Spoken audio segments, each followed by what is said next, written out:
25મી September 2025 ગુરુવાર. આજના શુભ સંદેશમાં સ્નાન સંસ્કારક યોહાનનો શિરછેદ કરવાના હેરોદ એના પાપના બોજા હેઠળ રીબાઈ છે એ રજૂ કર્યું છે. એ ઈસુને મળવા ઉત્સુક છે, પણ કુતૂહલ સંતોષવા.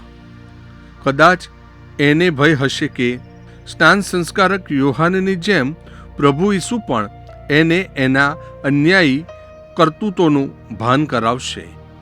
આપણને સૌને આપણા ભૂતકાળના પાપ જ આ રીતે સતાવે છે અને એ દ્વારા પ્રભુ આપણને પસ્તાવો કરી ક્ષમા મેળવી હૃદય પલટો કરવાનો મોકો આપે છે. ભૂતકાળનું કોઈ મોટું પાપ મને સતાવતું હોય તો આજે પ્રાયશ્ચિત કરી ઈશ્વર સાથે, સાથી માનવો સાથે અને મારી જાત સાથે સમાધાન સાધવું. પ્રસ્તુત કરતા અમૃતધારા Don Bosco animation centre, Kapadvanj.